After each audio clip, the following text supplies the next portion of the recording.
Biden, did you know that your policies would drive us underwater? Biden, did you know that your policies would trans our sons and daughters? Did you know that your policies will punish what is true? The church that you subscribe to does not subscribe to you. Biden, did you know?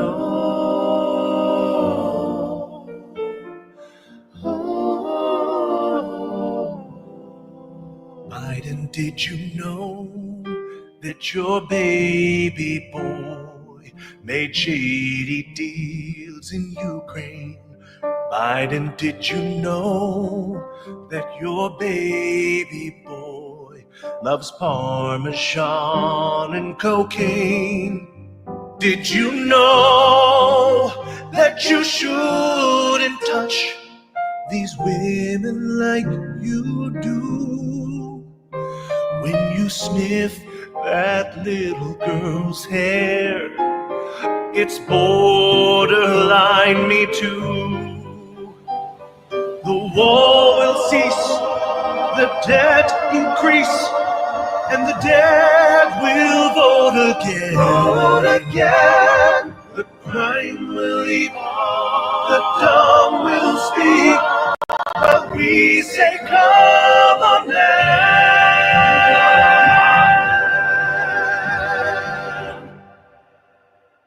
Biden, did you know that your policies would bring about inflation? Biden, did you know that your policies would one day rule the nation? Did you know that your policies make Herod's reign seem bland?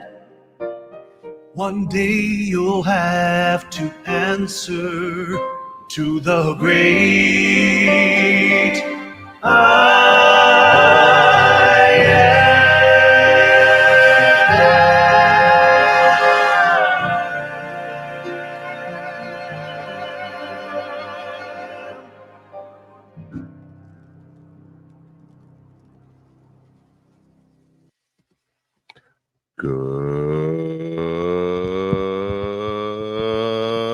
Good evening, everybody. Welcome to Viewers Discretion. I'm your sick host, Joe Neerman, aka Good Lawgic. This is going to be a short show tonight. This is probably going to be a short show. Just telling you, giving you a heads up. Because as you can hear, I'm a little bit under the weather. Throat is not the dulcet tones. I can still do Morgan Freeman. That right there. I thought a stiff wind would blow that man away. But it's not the normal dulcet tones.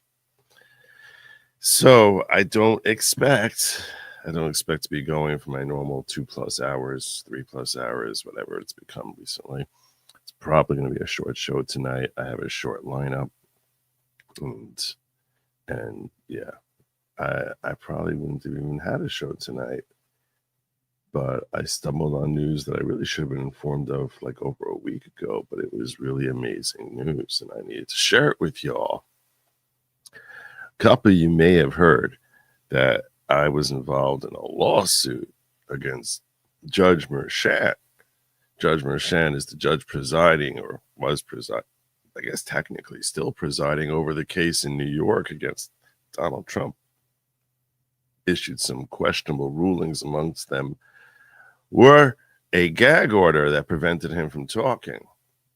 Now, that case, as a reporter, because some of you may be aware, I am a member of the media, official licensed member of the media, whatever the heck that means.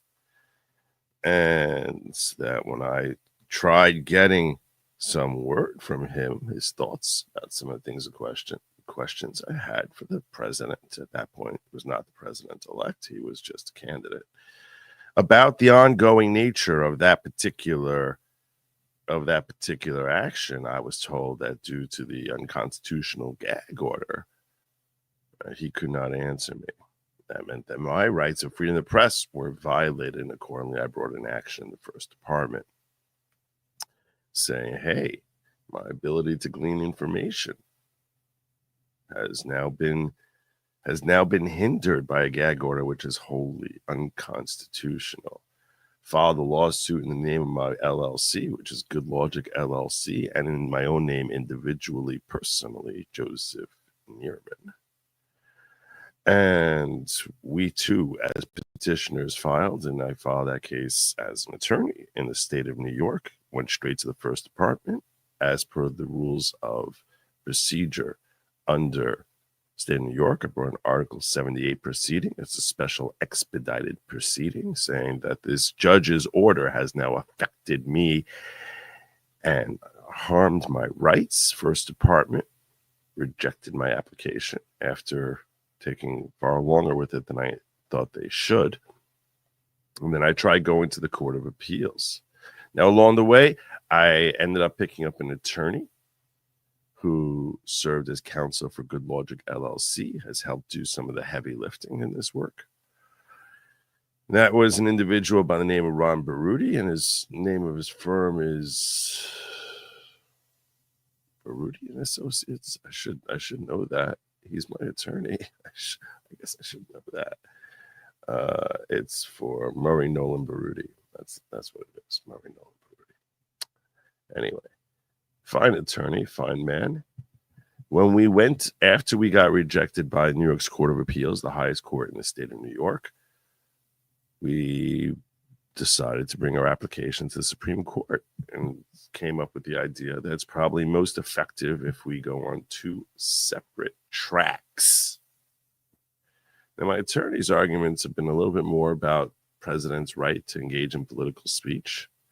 It's a little bit veering off from where I started this whole thing. I really started this really as an issue of I don't believe that the interpretation that was employed by Judge Merchan or Judge Engoron or the D.C. Circuit Court, whereby they think that there's some sort of precedent that the Supreme Court allows under Nebraska Press Association versus Stewart or Landmark Communications versus Virginia or the D.C. Circuit Court or Shepard v. Maxwell, that all of their precedents here are unavailing. Those cases, not the D.C. Circuit Court case, but those Supreme Court precedents all say pretty firmly, never, ever, ever, ever gag someone.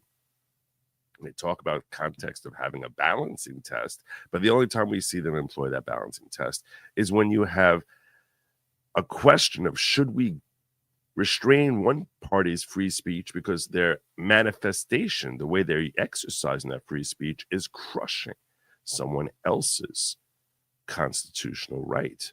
And we have to balance between those constitutional rights of party A versus constitutional rights of party B.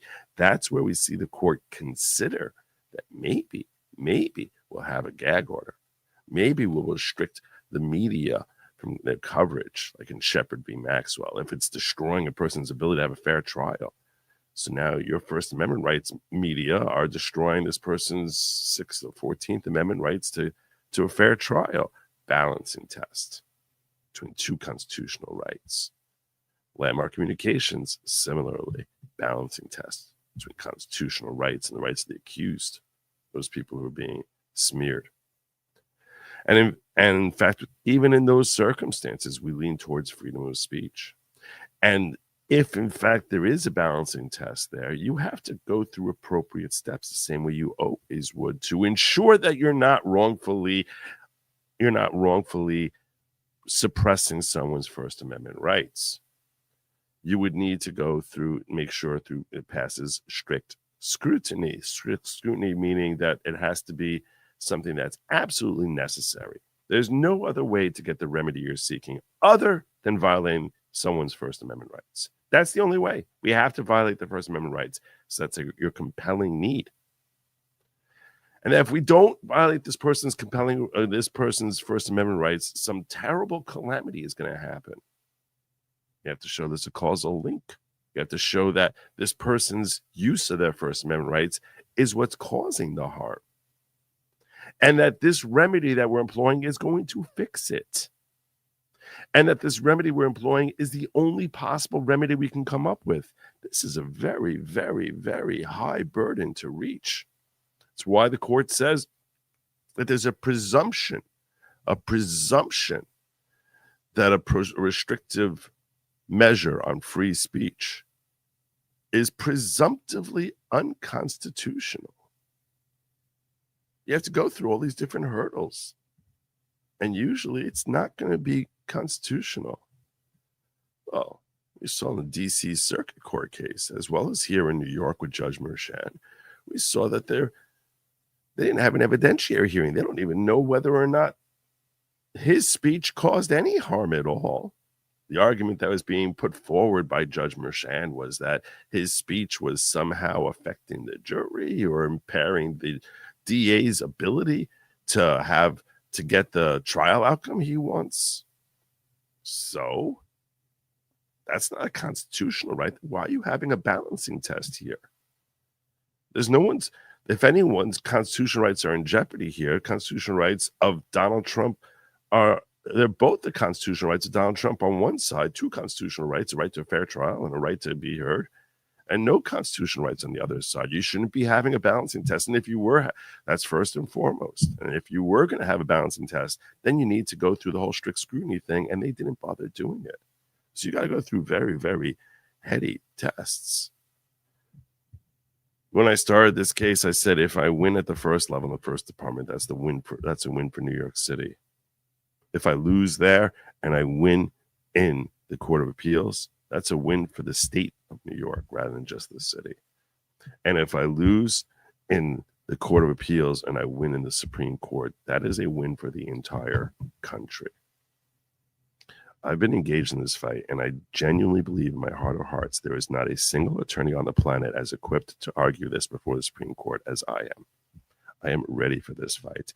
And let me tell you something. Should I get granted cert, which what you're about to see here is not a grant of cert. This is good news, but it's not a grant of cert. But I do feel as if there's no other individual on the planet, I don't care if his name is Alan Dershowitz or you can throw in any name out there that you want. I really feel as if I'm ripe for this challenge. I'm ready for this challenge.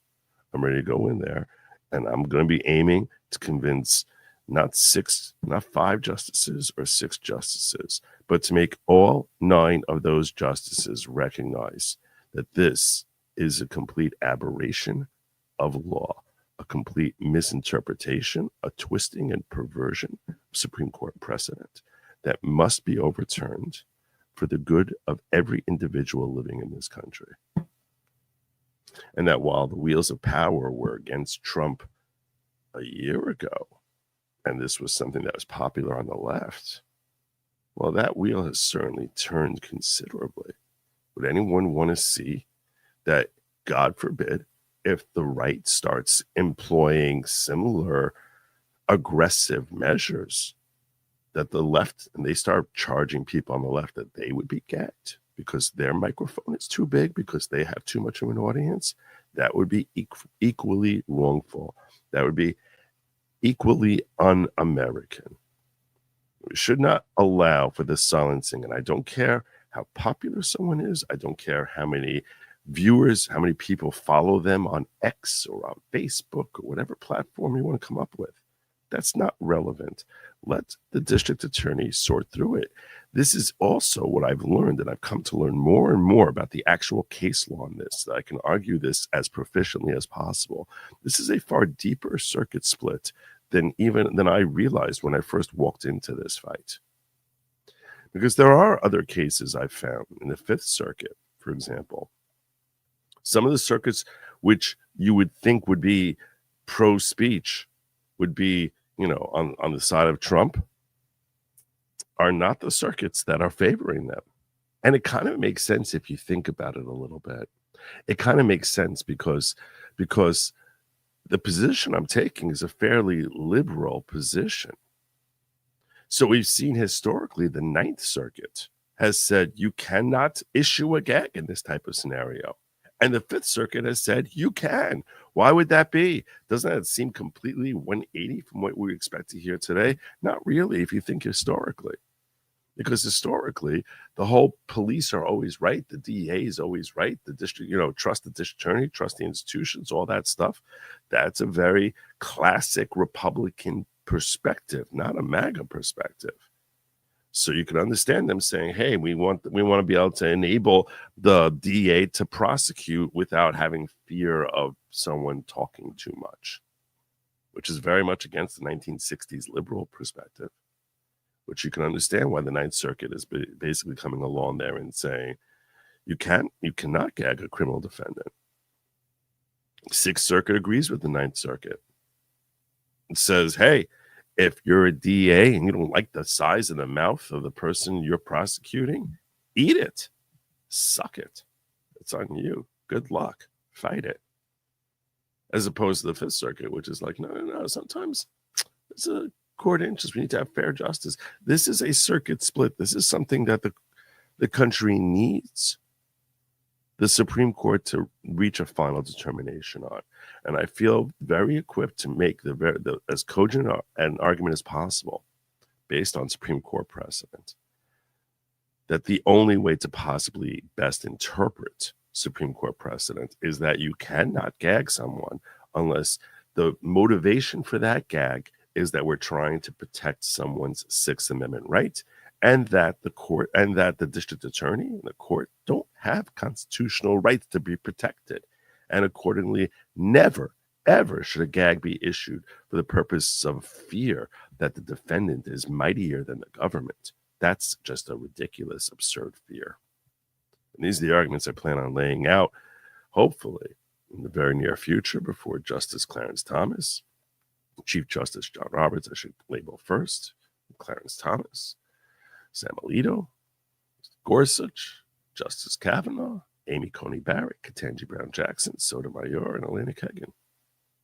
I plan on laying this out, and I'm hoping to convince all 9 of them that the arguments I'm presenting are fundamental perspectives about First Amendment rights that should never, ever be discarded, and that this court should stand up resolutely as one, 9-0, saying that this cannot be. That's what I plan on doing, but first I need to get there. I shared a post on X about this today, giving you all a significant update, but it is not the update that I fear some of you may misinterpret it to be. My application to the Supreme Court was a basis of saying, give me emergency relief, bring me in there quickly, more quickly than a standard case. I did not file a standard application for cert, which is what we call certiorari. But since it's spelled CRT, they just call it our application for cert. No. I went with an expedited basis, which is actually far more cost efficient as well as quicker to write. As did my attorney. Now, he's acting individually on behalf of Good Lawgic, LLC. And he put forward arguments which I thought were very strong arguments, but not exactly the type of arguments I really wanted to fixate on. He was fixated a lot on the fact that this is political speech, and that political speech by Trump, as a presidential candidate, is wrong to be silenced, which is a good argument, and it's a strong argument. It's not really, I think, standing alone have the sweeping effect as the arguments that I started with here, which is why I said, okay, that's good. I'm going to file my own. And hopefully we'll both get in there. I'm hoping that, both Good Lawgic LLC, maybe the two will be merged back by the court. It's up to the court if they want to do that. He got his application in first. His was actually, and Sotomayor said no to him. I got mine in. Sotomayor said no to me. He submitted a follow-up application to Justice Alito, because when your emergency application is rejected, first you have to go to the justice who presides over your circuit, which circuit, the Second Circuit, has been assigned to Justice Sotomayor. In my papers, I worked very hard to try and convince her specifically. I tailored my argument toward her. I cited her decisions a decision that she had in a case called U.S. versus Quattrone, where she was standing up very strongly in favor of saying you shouldn't be gagging a criminal defendant. I quoted her over and over to herself and said, I said, now they're violating what decision you wrote when you were sitting on the Second Circuit. No luck. Rejected my application. She rejected Good Lawgic's application as well. Good Lawgic LLC filed with Justice Alito, said, hey, can you review this and see whether or not you want to overrule Justice Sotomayor? When mine got rejected, I said, all right, you went to Alito, I'll go to Thomas. These are the two voices which seem most likely to be sympathetic to the cause. He was, I said, ahead of me on schedule. He ended up getting granted an approval saying that they're going to listen to his arguments and distribute it. Justice Alito said, I'm going to distribute this to the court. Now, understand this. It is very rare for a justice to overrule another justice.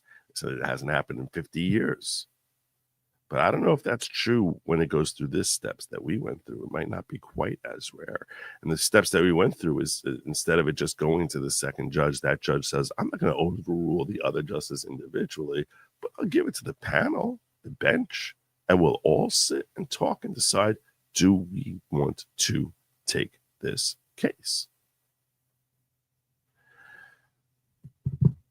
So his was the Good Lawgic versus Merchan was scheduled to be heard yesterday. As far as I know, it was heard yesterday. There's no update on the docket about Good Lawgic versus Merchan, but this is the docket of Neerman versus Merchan, my case that I'm handling per se. And the key thing that I only learned and discovered this evening is that it was distributed for conference of 12/13/24. Application referred to the court. This is good news. This means that next Friday, God willing, all 9 justices will be sitting around deciding, do they want to grant cert on an emergency basis to Neerman versus Merchan? Will they grant cert? I don't know. I hope so. I think there's a very strong basis for them to grant cert. There's a lot of reasons for them to grant cert. Will they grant it? I don't know. Maybe they will. Maybe they won't. If they grant it, I feel very confident I'm going to win this case. I feel very confident I will. I need to get at least 5 of them, and I really think I'll get at least 7. That's how confident I feel. I'm going to be shooting for 9, and I feel very confident I'll get at least 7. Who knows? First, I need to get in there. This is not getting in there. This is at least getting as far as Justice Thomas saying, I think that we should all discuss whether or not to take this. Most of the time, it does not get to this stage. Most of the time, either to one justice, they say no. You can say, all right, I want to have a different justice look at it. And the second justice says no. But Justice Thomas did not do that. Justice Alito did not do that with Good Lawgic versus Merchan. So this is, for now, as big a win as I could have possibly hoped for. Will they ultimately, sitting around there, give me the thumbs up? I don't know. If they say no, then I would file a standard writ of application for cert. Because the no would basically be saying, we're not taking this on an emergency basis. It does not mean, no, we're never going to listen to your case. They're just saying, we don't think it's worth an emergency. So, now, is this an emergency? I don't know. You ask me, is Donald Trump allowed to speak right now about this? Technically, under the law, no, he's not. If he did speak, do I think he'd be sanctioned yet again by Justice Merchan? I think it's very unlikely. But it's a violation of his rights that it's considered illegal for him to do so. And it's a violation of my rights that he's not going to answer me. So my rights are being harmed. I still haven't gotten an answer from Trump with the questions that I asked him. So my rights are being harmed. And under the Supreme Court precedent, every day that there's a violation, my rights are further damaged, further harmed. So I'm hopeful that they recognize this as an emergency application. It is helpful for the cause, the fact that this case has not been laid to rest by Judge Merchan. What happens if this case does get laid to rest by Judge Merchan? Is my application dead? No, but it is winged a little bit. I'm not going to kid you. If, in fact, this case were, let's say, over the next month and a half or so, sometime between now and January 20th, before I get before the Supreme Court, before they decide to listen to my case, if, in fact, it gets winged like that, I anticipate my adversaries will say this case is dead for mootness, and I would be arguing back that even though on this particular matter it's moot, this is a situation which is capable of repetition yet escaping review. The Supreme Court's not supposed to be taking cases that are moot. If the gag is no longer in effect because the case has gone bye-bye, well, they could argue it's moot now. And that's a fair argument for them to make. The counter to that is this is an issue which is possible arising yet again and escaping review. We're not going to have a chance for the court. Every time a gag order comes up, it takes years to get anything before the Supreme Court. Of course, every one of those gag orders will die before you get there. As far as capable of repetition, it seems less likely to be capable of repetition with Trump, seeing as how he's president for the next 4 years, and there's not, you anticipate no cases coming up against him. Then I need to start researching what qualifies as capable of repetition, escaping review. For now, it's not an issue that I've had to research. So it definitely gets hampered if this case goes away. Hopefully, I get granted my cert now, and week before this case goes away. Hopefully, that happens next week. So I don't know how long it'll take them to notify me if it gets approved. I don't know why I haven't heard anything on the December 6th application that was supposedly debated yesterday regarding good Lawgic versus Merchan, the one that was filed by my counsel. But that is your update. I know I don't sound very upbeat and I usually try and sound a lot livelier than I sound right now. I am under the weather, so I apologize for that. But that's your update. Now you understand. Now you know pretty much as I do about how this thing is developing. Tamaka's soup is good for flus and other ailments. Soup is amazing. It's true. I don't really feel sick. I feel tired. I don't feel sick other than the fact that my throat sounds terrible. And I do feel tired. Your imitation of RFK is really good.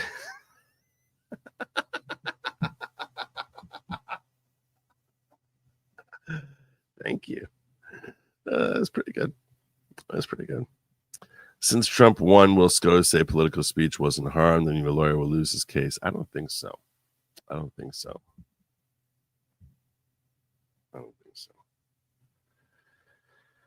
The reason, one of the problems I have with that is it doesn't help. That doesn't help with Dr. Haim in the Fifth Circuit.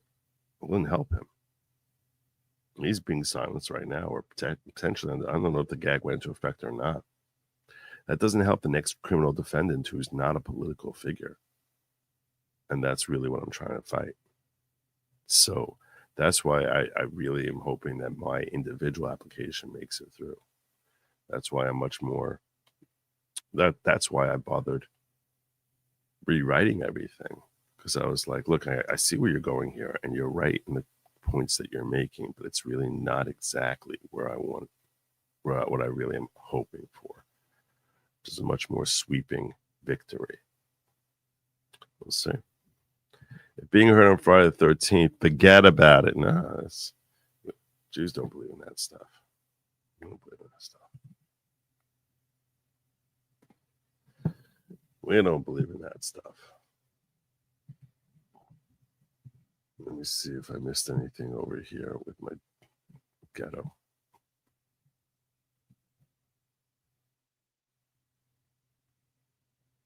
I ain't got no COVID.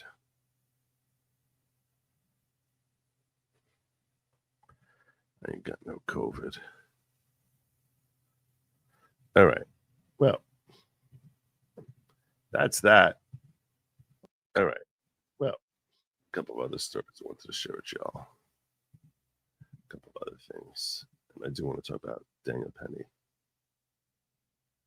What is that? That's not what I want.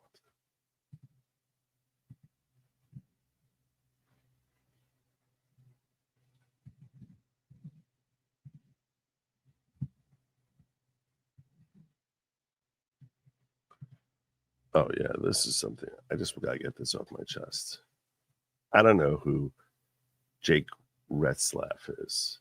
I don't know who this guy is. This was shared with me. I'm like, seriously.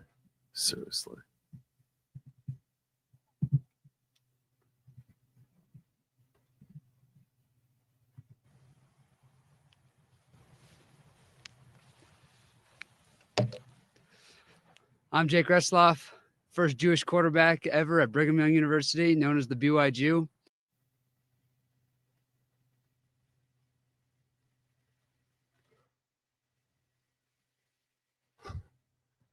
A lot of people have been asking, what's my next big move? And I'm excited to announce that I'll be joining Team Manischewitz. This is a bad joke. It's not a joke. It's actually serious. He's endorsing Manischewitz, BY Jew. Why are Jews like this? I'm a Jew asking, why are Jews like this?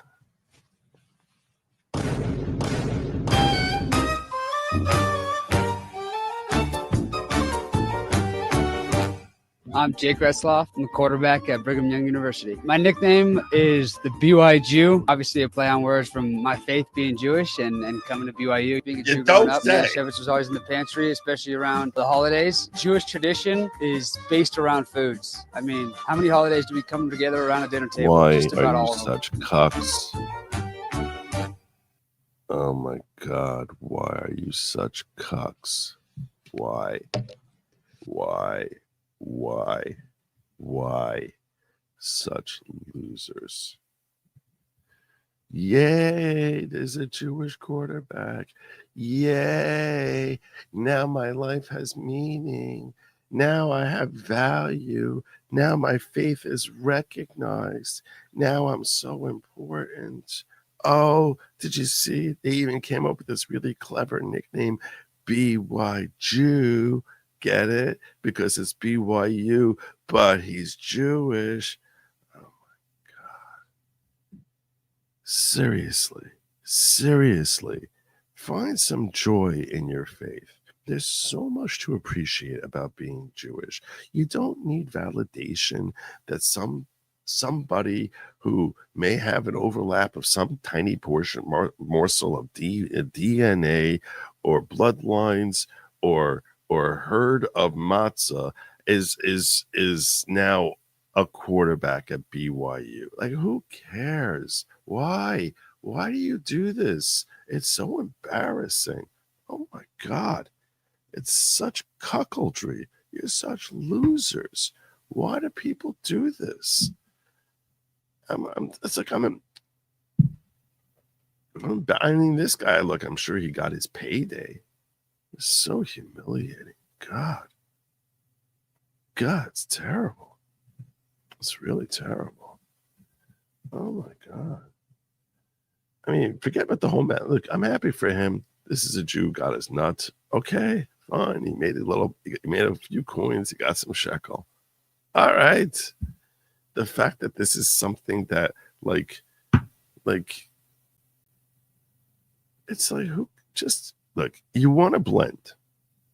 And I understand some Jews want to blend. I get it. Some Jews want to blend. Okay. Then just blend. Just blend. You know what I'm saying? It's like you want to if you want your life to be about your faith, so make it about your faith. Stop trying to blend. You want to blend? Then blend. I don't understand this whole thing of like blending and then like, but hey, I'm a Jew. Like, why? Just, I'm not passing judgment on him. I'm not passing judgment on any Jew who says they just, Torah isn't for them. They want to do their thing. You don't answer to me. I don't know. I'm a nobody. Why do you have to be like BY Jew? Why Jews be like, oh, this is something, a big day for us? Why? This is so stupid. It's so embarrassing. God, it's like you're that insecure that you're living vicariously through this guy. Really? That's what you want? I mean, for all you know, this guy's going to end up being some loser who's going to have a career of like 7 games and throw 30 interceptions before he goes on a coke binge and steals from and holding up some drugstore. You don't know what's going to happen with him. You really want to just bet the house on this guy? Like, this is the guy you're living vicariously through. So humiliating. Never listen, okay? Putting the Jews aside, I'm just going to give y'all just a piece of advice, okay? Just a piece of advice. Take it from some old. Look at it as an old man giving you some wisdom here, okay? Just this is not just applying to Jews living vicariously. Never live vicariously through someone else. It does not give you actual joy. If you have to live vicariously through someone else, you're dealing with some other pain. Deal with that pain. Okay? This is some sort of type of narcotic or something like that makes you that I'm feeling better about my insecurity or whatever. You shouldn't be living through celebrities. You shouldn't be living through sports figures. This applies whether you're Jewish, whether you're black, whether you're white, whether you're gay, whether you're a woman, whatever it is that you identify as this is your thing. There's no reason to ever be living vicariously through somebody else. You can root for someone. You could be like, oh, okay, there's certain things about this person I like. Hopefully, it's something beyond their DNA. But you could be rooting for someone. There's nothing wrong with being a fan. I'm not chastising that at all. I'm simply saying you should not be feeling validation from the success of someone else or humiliation from the failure of someone else. Live your own life. There's enough you can draw, you can suckle from the teat of life without having to live through someone else. I can promise you'll be happier. I promise you. So I don't care if it's LeBron James. I don't care if it's if you're Italian, it's Robert De Niro or Ray Liotta or Joe Pesci. I don't care if you're black and it's Morgan Freeman or some actor or some actress. I don't care if you're gay and it's like Richard Grenell. Don't be living through other people. Just find your own happiness. Trust me, it's a much realer thing. It's a much realer thing. This is just humiliating. I understand why Manischewitz does it. I mean, look, I think it's cutesy and clever. So sad. God, humiliating. Gefilte Prince. Gefilte Prince. So stupid. Oh my God, it's so stupid. Also about pigskin. That's hilarious. Briss YU. So terrible. He's paving the way. It's not paving the way. This is the glass ceiling. This is the other thing. We hear women talking about this a lot when it came to Hillary running against Trump in 2016. Breaking the glass ceiling. Breaking the glass ceiling. We need this person here to break the glass ceiling. This is another stupid myth. This is an illogical myth. What makes her uniquely situated? Fortunately, we didn't hear it. I didn't hear it nearly as much with Kamala. The whole breaking the glass ceiling of a woman being president. The notion of there being a glass ceiling. This is all just like you have psychologically you're damaged to really believe that there's a glass ceiling. And I think it's something. It's like that people make up, or maybe kids are insecure and think there's such a thing as. I'm just like, I don't understand anything about why is there a glass ceiling. So if there was a ceiling, then why would Hillary be able to get there? So people are going to think, oh, because she lost, that means women can't lose. That means women can't win. Until a woman does it, people think it's not possible.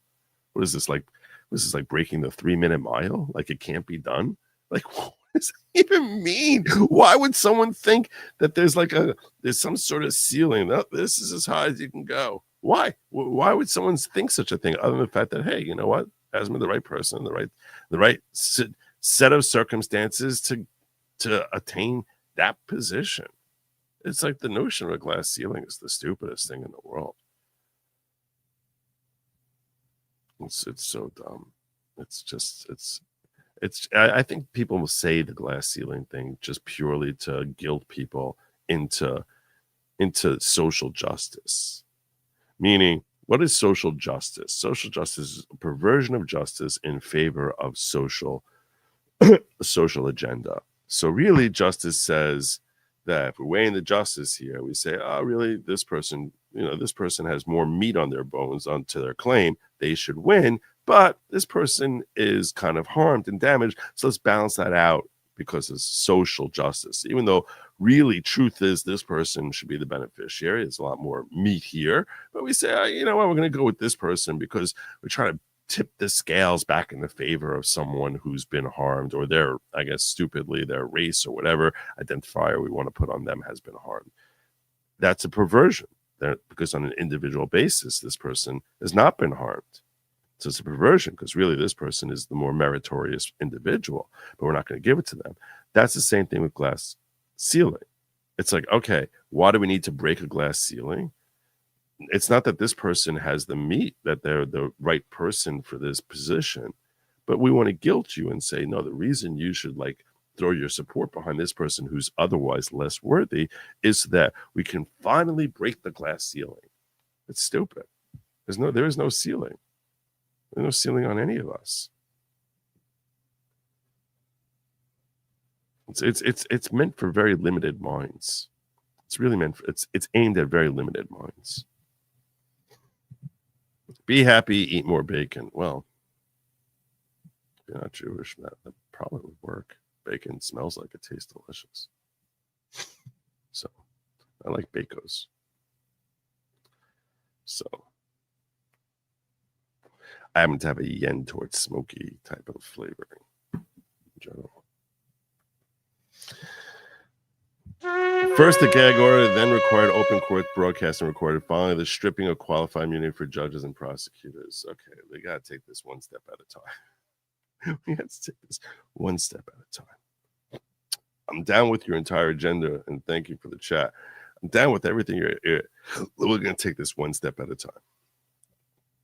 First, I have to get approved by the Supreme Court. Then I have to win. Then we could start looking at other stuff. Then we can start looking at other stuff. In the Non From Jewish World book, Great Jews in Sports has been perennial bar mitzvah gift. By the way, Sid Luckman and Dolph Shays were NBA stars in the 50s. And that helped that helped a single other Jew. How? Unless they were getting money off of it. I guess maybe selling books, telling everyone, hey, Sid Luckman's Jewish. So stupid. It's a good sinish for the hidden. You missed the joke. I call him Throws the Parks. I did miss the joke. He's paving the way. He's like Throws the Parks. Like Rosa. Sorry about that. Sorry. It was. You've done better though. To be fair. Don't think he's bragging about being Jewish. I think he's playing off the irony of a Jewish quarterback at a Mormon university. I understand what it means. I understand that's like, the heart of Mormon town. I get it. I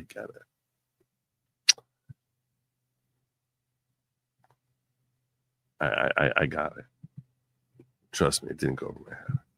It's still sad. Trust me, he'll be cut in a second if they find someone who's slightly more talented, as he should be. One more thing I wanted to share with you here. Two more things before I get into the Daniel Penny analysis. Two more quick things to share with y'all.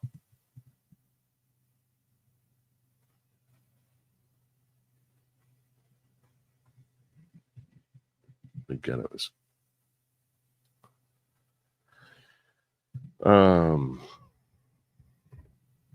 okay. This is just a funny story. And when evil people are having tough times, it's good to bask in it. A source at NBC reveals that chaos erupted yesterday morning when an enraged Rachel Maddow stormed after Mika Brzezinski backstage, igniting a fiery confrontation that left onlookers stunned. Witnesses say Maddow, visibly seething and red-faced, cornered Brzezinski in a hallway and unleashed a tirade, branding her a sanctimonious fraud and an authoritarian enabler over her meeting with President Trump at Mar-a-Lago. Two women had not spoken for over a week, according to a witness. The altercation left Brzezinski visibly shaken and in tears. A producer, that's, I don't know why this isn't like sexist when a dude is beating up on a blonde woman. According to a witness, the altercation left Brzezinski visibly shaken in tears. A producer stepped in to separate the pair, physically guiding Maddow away from the scene. I read this and I was like, there is no part of this story which sounds surprising. Like, this is nothing about this that she freaks out and starts going after someone. It doesn't sound surprising. That Brzezinski crumbled and starts crying. That doesn't sound surprising. Nothing about this story rings as being not true. Everything about this really plays into everything I assumed would happen. If you asked me beforehand what would happen when Maddow bumps into Mika, this is what I assume. The only part that's missing is, they're not in a mud pit. But everything else about this just rings true. So that's why I wrote that. No part of this story seems remotely surprising. It's so angry. It's such angry people. God, such miserable folks. Well, then I had this story here. This is the next story I wanted to cover with you all.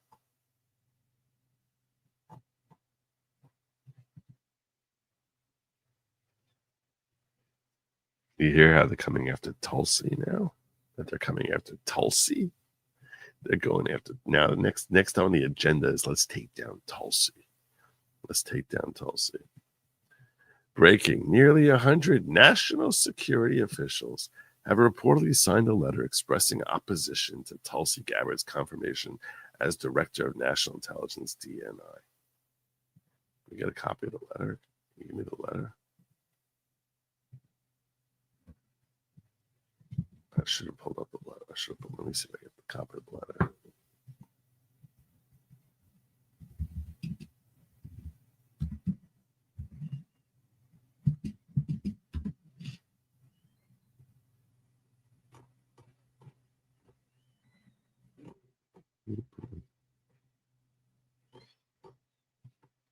Where's the letter? This is NBC reporting on it. Are you going to give a copy of the letter?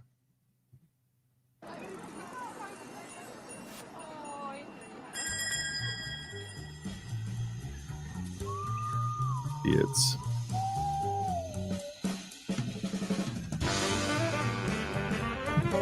Seriously?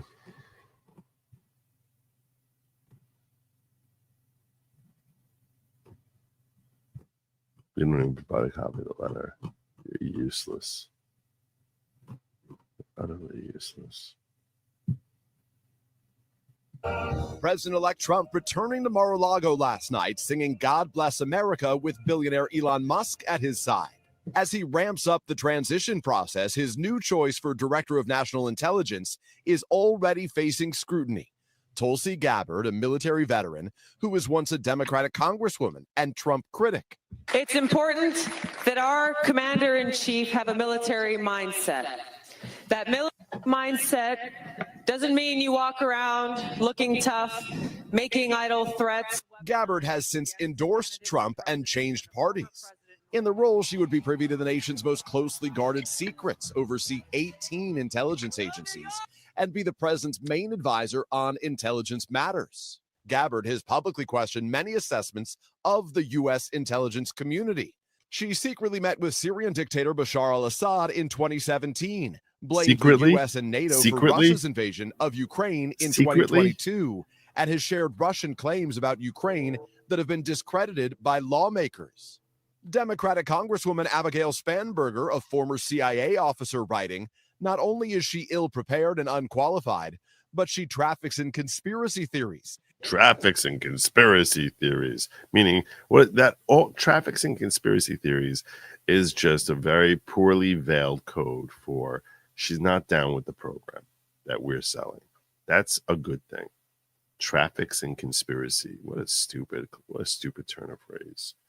Let me tell you something. Anyone who doesn't traffic in conspiracy theories, but they wouldn't say that traffics and conspiracy theories is is your establishment hack, because and they're either a fool or corrupt. And cozies up to dictators like Bashar al-Assad and Vladimir Putin. Why is that necessarily a problem?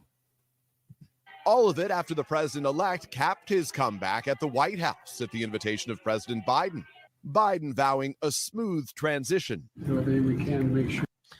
I want to see the letter. You need, and we're going to get a chance to talk about some of that today. So, welcome Thank you. back. And politics is tough, and it's many cases not a very nice world, but it is a nice world today, and I appreciate very much a transition that's so smooth. It'll be as smooth as it can get. Trump telling the New York Post that he and Biden discussed the war in Ukraine and the.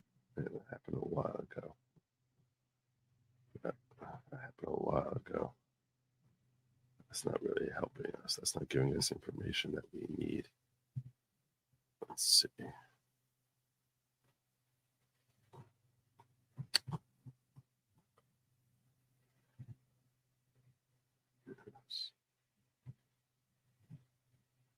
News. They're urging closed-door Senate hearings. Why? Why would you have closed-door Senate hearings? Why don't they put the stupid letter up here?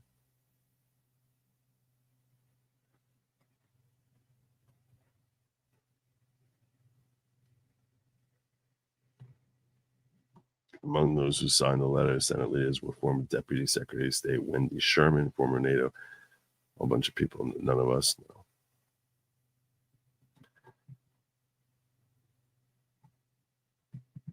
Is this the letter? No. Why don't you give us the damn letter? Let us read it for ourselves. God, don't any of these people just ask for original source material? Give the freaking letter.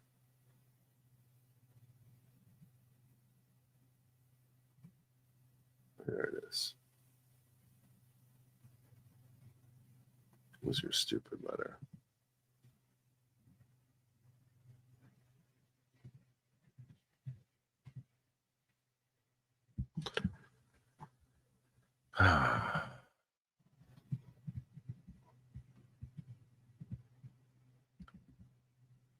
To Thune and Schumer, as senior national security professionals who have served both Republican and Democratic administrations, we welcome the president-elect's intention to nominate Senator Marco Rubio, which tells you everything you need to know about Rubio, an experienced public servant for Secretary of State. However, we are alarmed by the announcement that the president-elect intends to nominate Tulsi Gabbard to be Director of National Intelligence. As the Director of National Intelligence, Ms. Gabbard would be entrusted with oversight of 18 U.S. intelligence agencies, including the identification and protection of human sources. So what do you think? She's a plant? Stupid. Working in the most dangerous settings around the world to defend our national security and the protection of our most sensitive sources and methods of gathering intelligence. This is such crap. You suck, you people. You people suck. In light of this extraordinary possibility, senators must carefully scrutinize her qualifications as an intelligence professional and her record, including her uncoordinated trip to Syria in 2017 to meet with President Bashar al-Assad. So, do you think that was like that? She agreed to work for Assad? Do you think that's what's happening here? This is like, what is your concern even? What is the concern? That she's gonna be like, hey, Assad, I finally got the list of all our all our undercover agents. Do you want me to should I email it to you? What do you think is gonna happen here? This is so stupid. Several of Ms. Gabbard's past actions call into question her ability to deliver unbiased intelligence briefings to the president, Congress, and entire national security apparatus. I guess they click something to click on. Biden, did you know that your policies would drive us underwater? Biden, did you know that your policies would trans our sons and daughters? Did you know underwater? My apologies for that.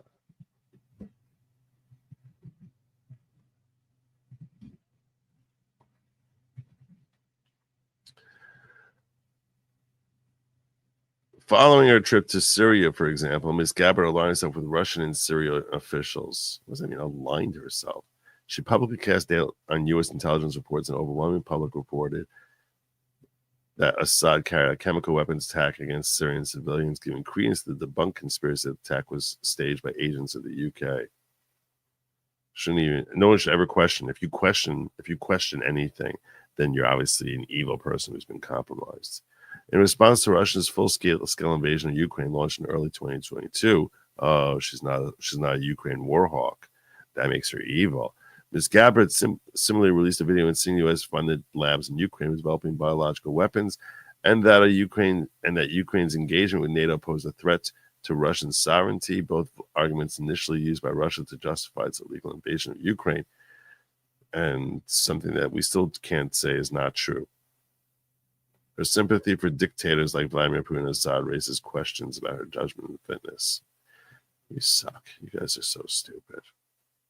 You're so transparent. We also note that Ms. Gabbard, if confirmed, will be the least experienced director of national intelligence since the position was created. Okay, that's a more valid concern.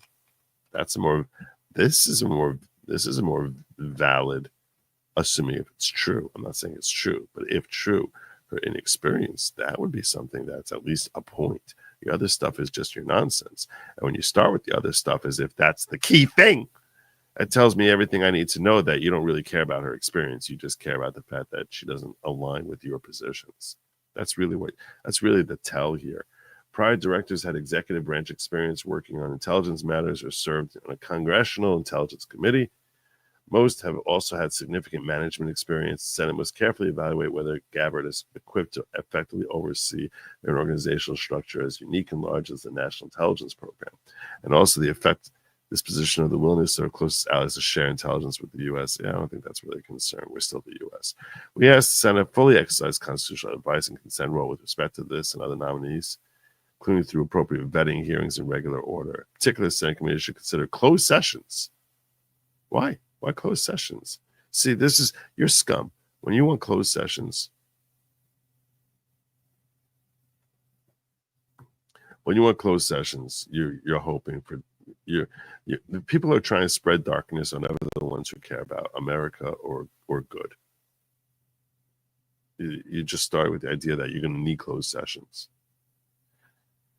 And look, obviously some things that relate to national intelligence, a lot of them shouldn't be shared with the public, but this is ridiculous. Everything about this letter is a joke. When considering Gabbard's qualifications to manage a country's intelligence agencies, and more importantly, the protection of intelligence sources and methods. You suck, you losers. A bunch of whiny losers, angry that she got the job, not them. That's really what it is. Pick me, pick me, pick me, pick me. Losers. Suck. Terrible people. Terrible human beings.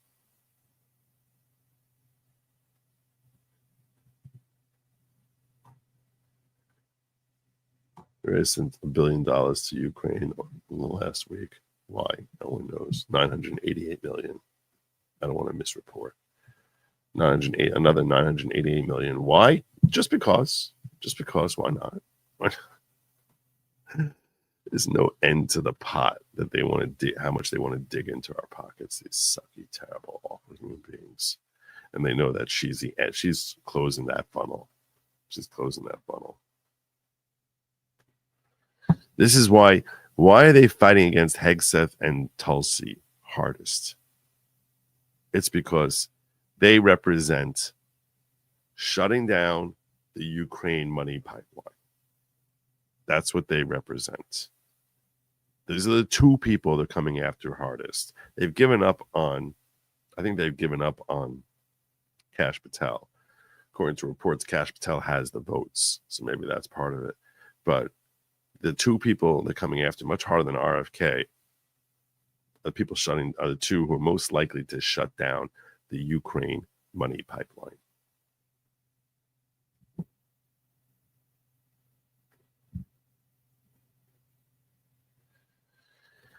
I'll tell you what he could do. He could end that freaking war before he even has to appoint anyone. And if he ends the war before they appoint anyone, perhaps they'll be less aggressive in trying to stop the appointments. Just a thought. Trump kept saying he can get this war finished. He just wants people to stop dying, which is a noble effort. We all concur with that. He claimed during his campaign that he can get it done perhaps even before he takes office. If he gets it done before he tries appointing Tulsi and or Pete Hegseth, I think that it's a very good chance they'll face far less scrutinizing examination by the Senate and getting confirmed, because that pipeline will be gone. And they won't. This is, to my mind, this is their biggest concern. The Republicans and Democrats have seen how effective a money pipeline that siphoning money to Ukraine has been in coming back to their own pockets. So they give to Zelensky. Zelensky finds ways to funnel it back to them. What we saw one way that was exposed was with Sam Bankman-Fried and his stupid coin. his stupid cryptocurrency, and then he got money from Ukraine and then just kicked it back to Washington. We saw that money cycle there. Trust me, there are other money cycles that have not yet been exposed. So, and that's certainly feeding, if not just the military-industrial complex, feeding them as well. So, yeah, I mean, it could be that it's just Raytheon, Lockheed Martin, all these other companies are pumping money into Washington on a regular basis. So the rhinos and dinos all care about Ukraine, go Ukraine. But at the end of the day, if that war goes away and there's peace, perhaps they're less concerned about Tulsi Gabbard's dangerous influence or Pete Hegseth. I think that's a large part of their motivation. Barack Obama never had to think about whether he needed to pardon Bosnia.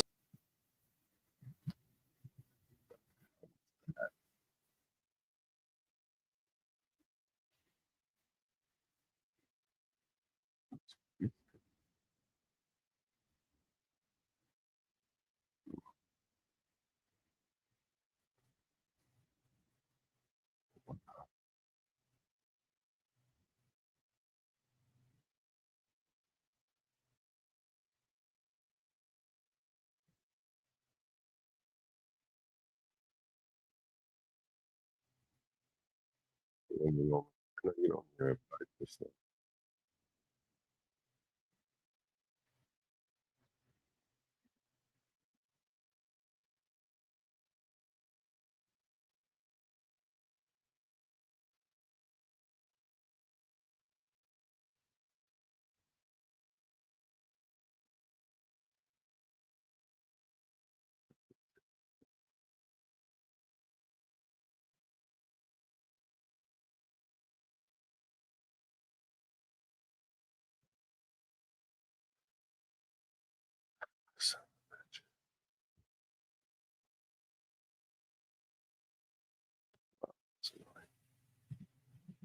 All right. I'm really getting tired of Chrome being so stupid. And I know you all tell me go use Brave or there's other stuff. Well, maybe I should listen to you. I don't know. All right. Anyway, but I think that really can go a long way towards silencing the critics, because all the critics really care about, when you're talking about rhinos, especially, they're big. You have to understand how a rhino thinks. Number one, all they care about is power. And number two, they believe in our institutions, that they're essentially all good. When you consider that, In that case, power means money. And if something they think is hitting their wallet, they're going to be very vehemently against it. They don't have values. They don't care about America. They don't care about you. They don't care about me. They don't care about their constituents. They just care about themselves. So if it's something that they think is going to be kicking them back in the face personally, then they're going to be fighting against it. If there's no longer any way that it's kicking them in the face, they won't care as much anymore. So they can all go to hell, if you ask me. If you ask me, they all can go to hell. All right.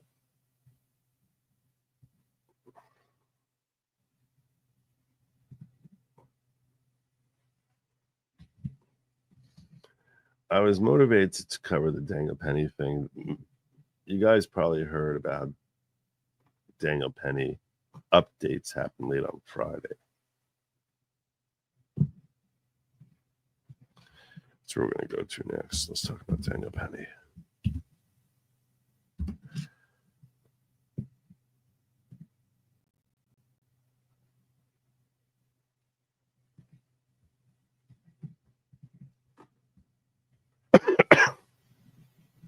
I want to explain to you some of the law regarding Daniel Penny, at least as I understand it.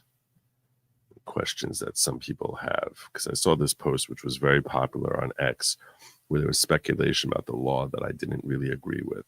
So I was like, let me walk you guys through what is actually happening here. So Daniel Penny is staying positive and optimistic as he awaits jury's verdict, according to his lawyer.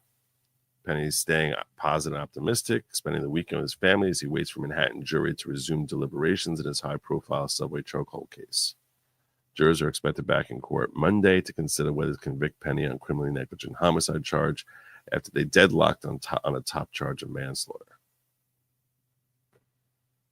So they got rid of the top charge of manslaughter, and he's down to criminally negligent homicide. He's been spending as much of his free time with his mother and sisters, blah, blah, blah. But the judge has gotten rid of the second-degree manslaughter. He remains confident that when the jury returns on Monday, they'll agree he acted reasonably in the face of unprecedented terror Jordan nearly manifested aboard the F train. There can be no compromise when it comes to an innocent man's freedom. So you all know the story with this guy.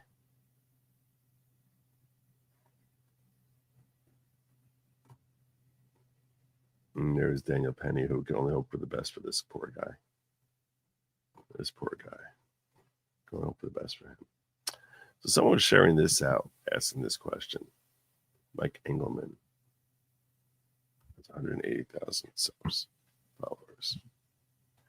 Saying, I'm no lawyer, but the judge dismisses the voluntary manslaughter count due to a hung jury, but allowing the jury to deliberate on the lesser charge goes against the original jury instructions by this judge, doesn't it? What am I missing here? Is this basically asking, is this judicial misconduct? How many likes this got? 20,000 likes. The jury instructions constrain the jury. They are not judge instructions. It's more than that. And that's true. He's right. I agree with Frank about that, but it's more than that. I don't think this sounds like a good appeal. Let's look at these jury instructions.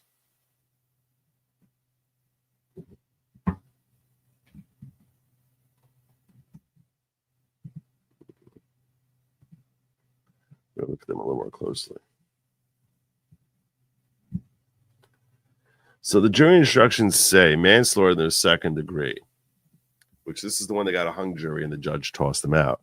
It says, if you find the defendant guilty of count 1, manslaughter in the second degree, don't render verdict count 2. If you find the defendant not guilty of count 1 in the second degree, for the reason that the people have failed to prove beyond reasonable doubt that the defendant was not justified, then you must not consider count 2, criminally negligent homicide. You must also find a defendant not guilty of that count.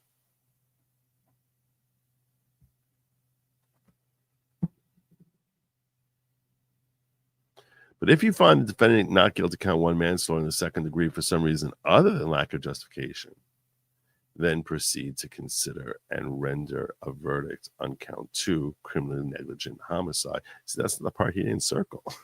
He didn't circle this part here. Now, we have a situation here. They didn't find him not guilty. They didn't find him guilty. They said, we're hung. We can't agree. We've been arguing about this. We can't agree. So, what does that mean? Does that mean you go on to count 2? You don't go on to count 2.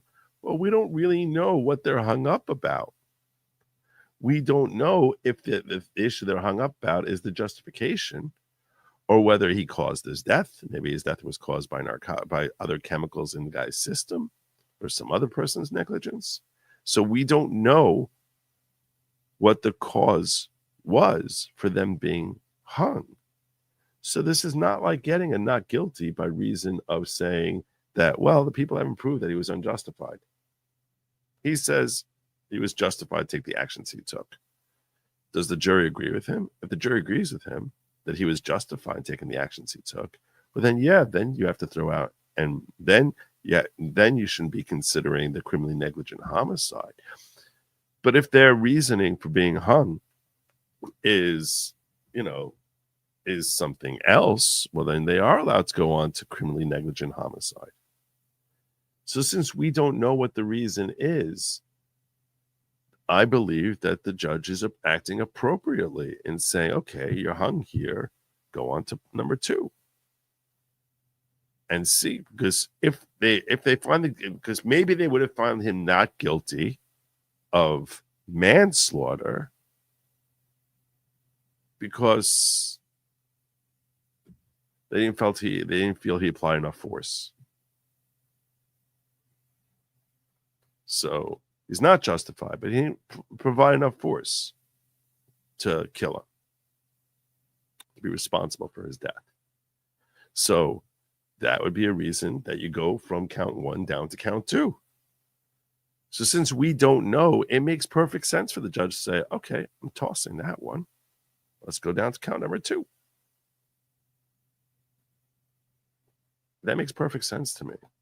All these people who are I saw a whole bunch of people here saying this is terrible what the judge is doing. I do not assume this is terrible what the judge is doing. To me, it actually seems pretty logical. So if you think that this is just a further reflection of perversion of justice by New York judges, I respectfully defer. And I say, I don't read it that way at all. I read it that the judge is saying, okay, we don't know why you're hung, but there could be reasons that you're hung, which would knock off the first count and not knock off the second count. So why don't you forget about that and move on to the second count?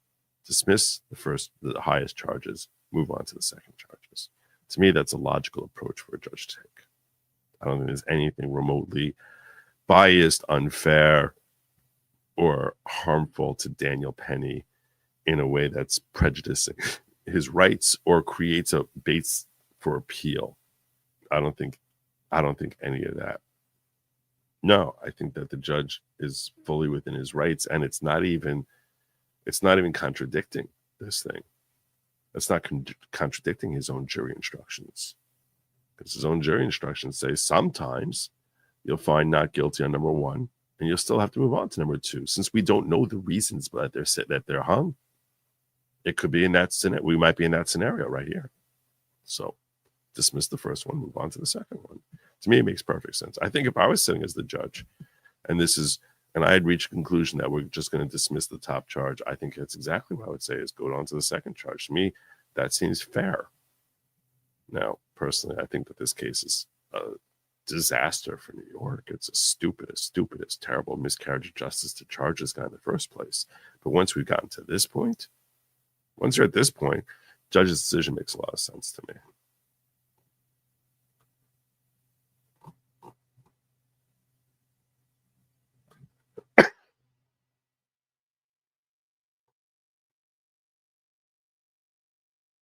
So I disagree with this take here. That sounds like the judge wants to get at least one conviction.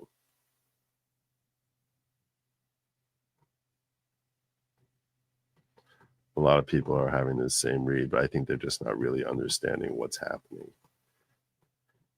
So I don't read this judge as being, it's very popular. It's a very easy thing for me to say, wow, this judge is biased and whatever, but I have no reason to assume that that's his motivation here at all. Just sharing that thought with you. I'll tell you something else. Being realistic here as far as assessing his chances at this point. It's likely that you have opposing activists at this point in the jury. An activist, you could take that as being a good word or a bad word.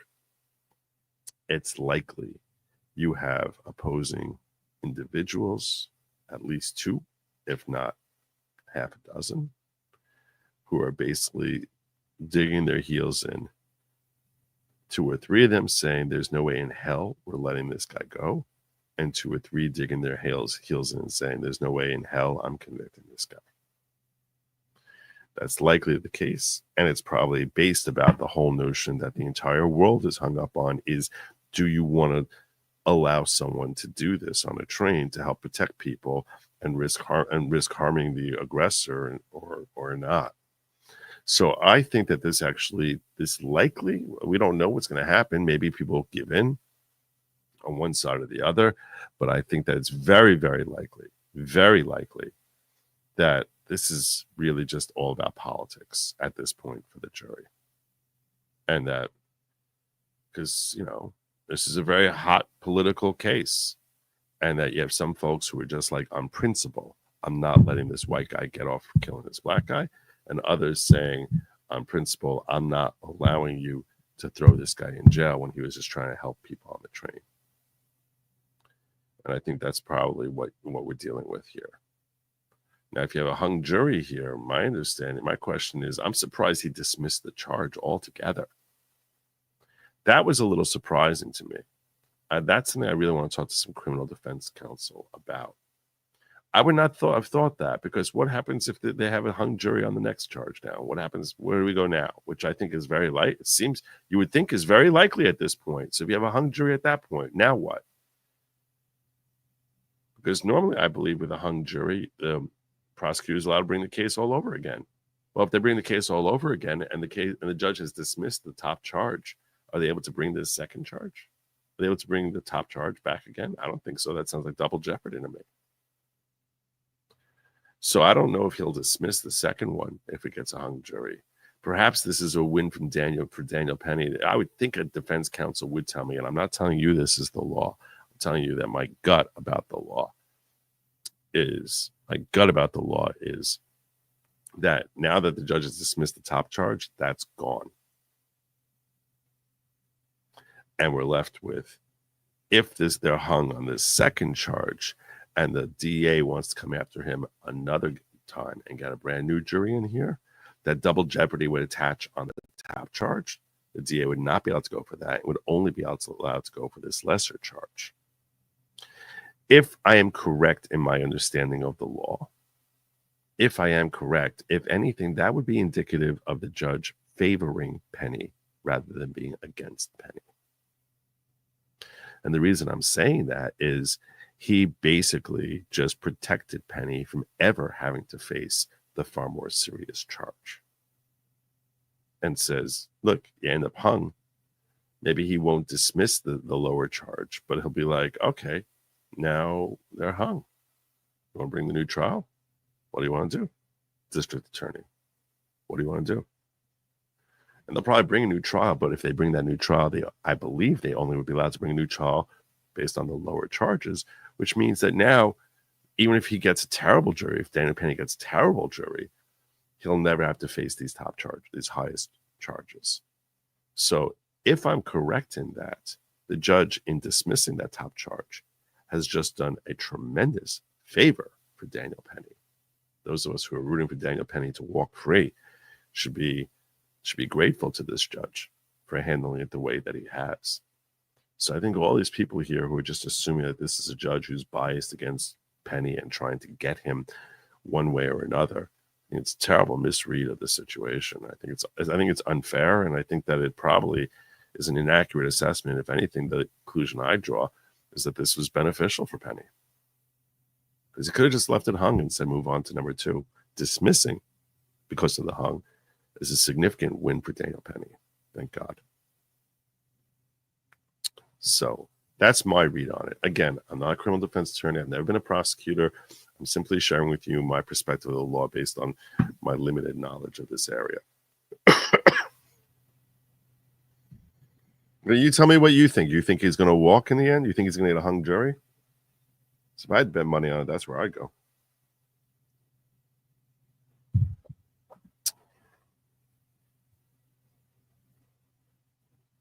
Yeah, so your DM. Thank you, brother.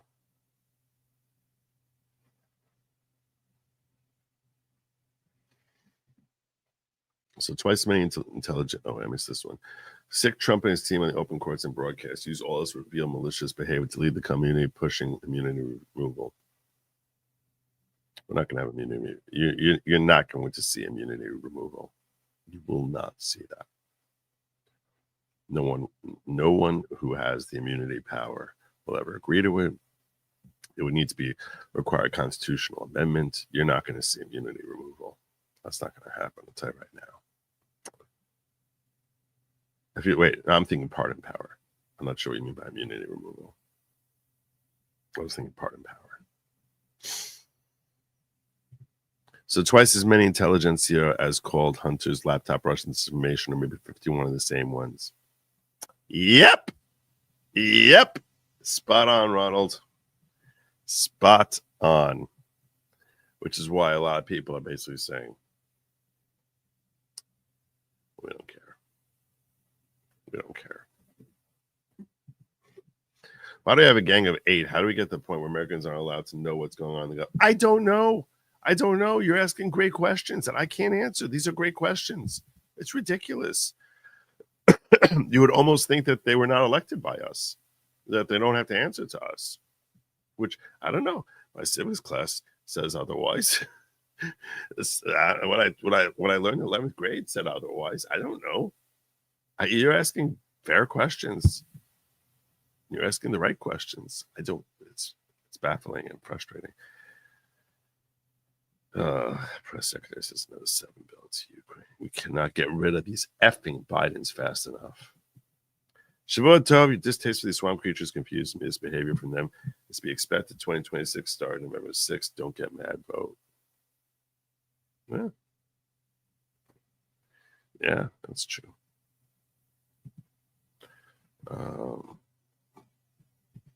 Ronald. Any bets on Joe pulling a last-minute money scam, selling full pardons for Pelosi, and focus ties for 5-10% of their worth? I was saying this right now. I said this last week. There is nothing stopping him from literally opening a website where he says, pay me $1 million per year that you want me to give you a pardon, and I'll give you whatever pardon you want. $5 million per year that you want. You want a 10-year one? Give me $50 million. There's nothing stopping him from doing that. It would be perfectly legal, and the pardons would be perfectly valid. There's nothing stopping him, and he's so corrupt. I'm almost surprised he hasn't done it yet. I should open up a website like that for him right now.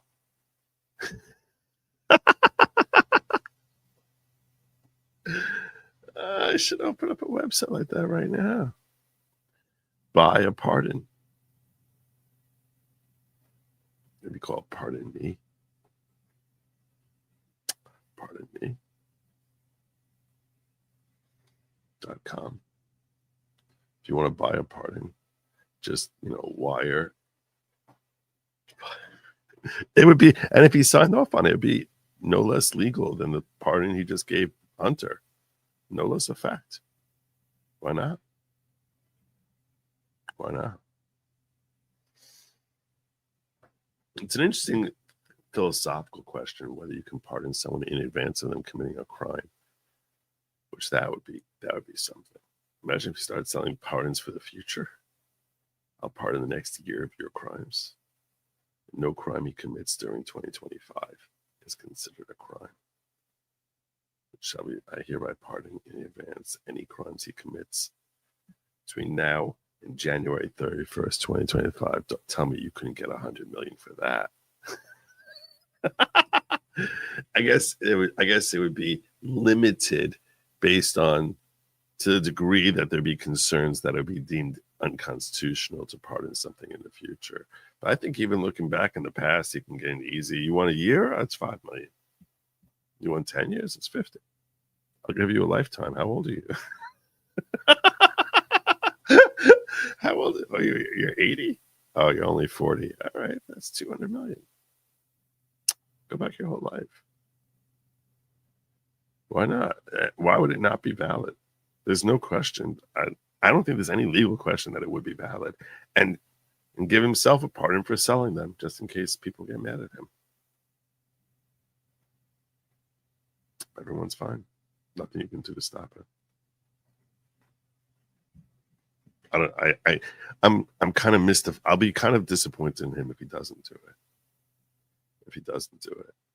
Because he's in such FU mode at this point. He's such FU mode, and he's so corrupt. He's so corrupt. You know he's going to give himself a pardon. You know he will. You know he's giving himself a pardon.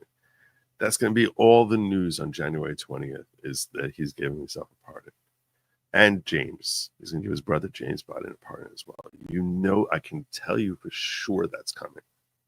And they'll all sit there saying, of course, it makes sense because Trump is going to weaponize the DOJ. And all that other buffoonery. I see your clips are tired of holding their breath. My clips? I don't know what that means.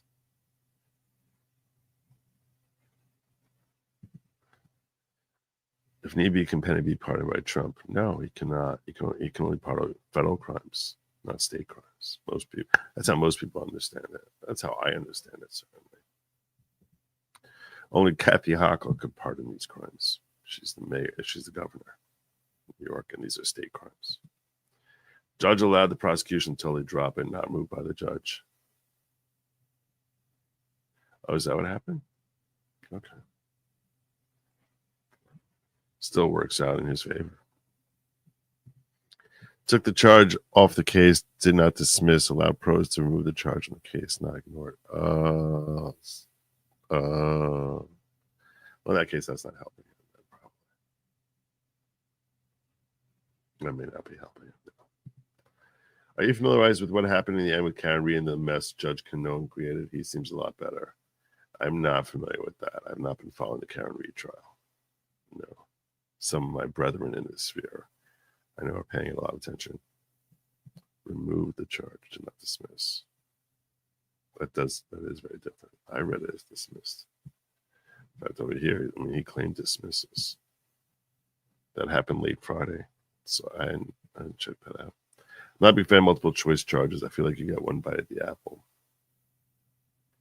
Me either. I had a gunny that said, biatch, complain. Leaders find solutions. How can the next attorney general clean out all his communism in the courts of the U.S.? I don't know if the attorney general can. I don't think the attorney general can. Cleaning out the courts is a much harder thing because they get these lengthy appointments, these lifetime appointments. Much harder. Much, much harder. When you get scum in there, it's much. They're dug in deep. It's very hard to get rid of. The only way I can think of to get rid of is impeach him. It's ridiculous. Trump DOJ should go after brag for deprivation of rights under color of law because DAs have not charged black and brown people for similar actions. I like it. I like it a lot. You're right. It is fascism. Accuses what they do, like the Nazis. I hope Trump does weaponize DOJ against corruption. Amen. Amen. And to the extent that they say he's weaponizing, you should throw back at them exactly what they say. They said over and over again when Trump was being charged. Well, if he's innocent, he'll win in court. What's the problem? What's the problem? If he's innocent, he'll win in court. If Joe Biden's innocent, he'll win in court. If James Biden's innocent, he'll win in court. What's the problem? Why is this a concern? It's a very easy question to throw at them. They love saying that about Trump. You just got to make sure that you're charging him in a jurisdiction which is, really hates Biden. Find some way to get him in Oklahoma. I say Oklahoma because if you look at a map of all the counties in the United States in the election,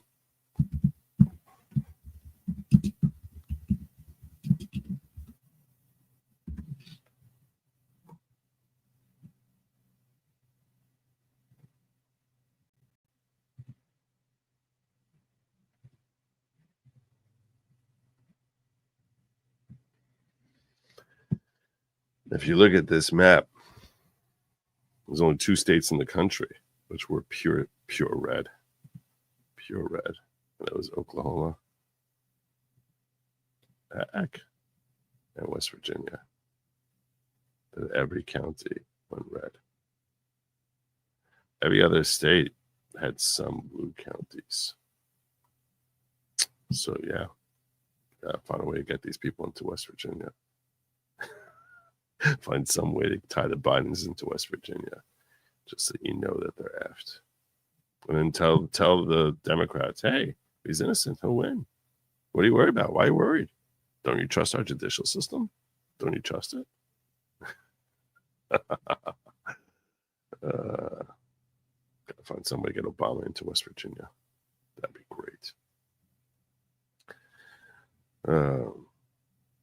But if you're from Oklahoma or you're from West Virginia, you should feel like you should feel very proud that your state was a sea of perfect red.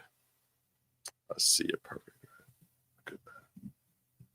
That's not perfect sea. From sea to shining sea. I know that there are no seas anywhere in West Virginia or Oklahoma, but you get the point. The point still stands.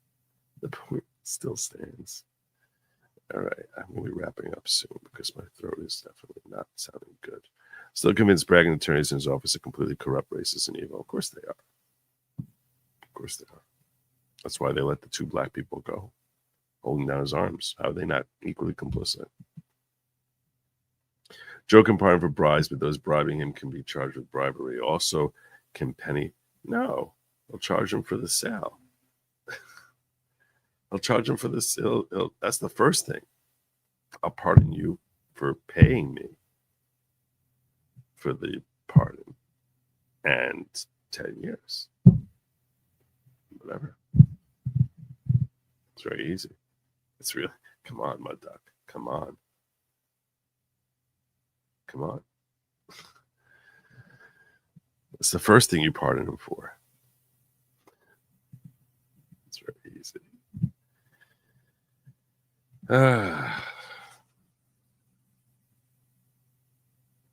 Let's just start a website. That'd be so cool. HPGKMC.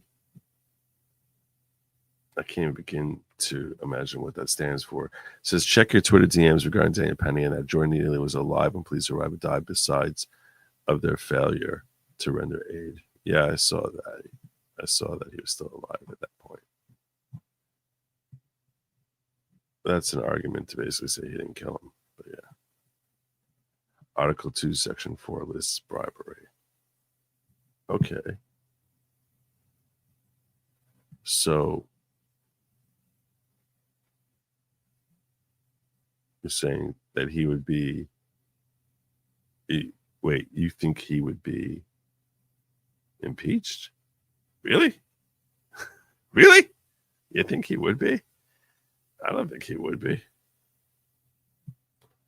I don't think he would be. It's definitely within the ambit of his role as a president. Come on. Definitely within that ambit. Definitely within that ambit.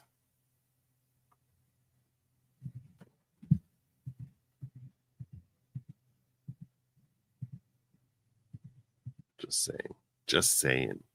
Just speculating. All right. I think it's time. I apologize that my energy levels were not the normal levels that I try to get up to here. But hopefully I'll be stronger tomorrow. We'll see. We will see.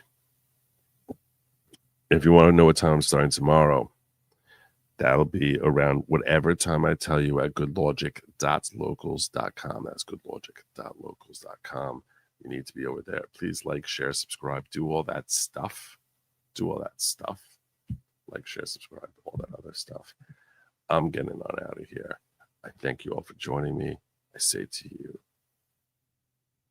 no lab meat, no bugs, all that other stuff.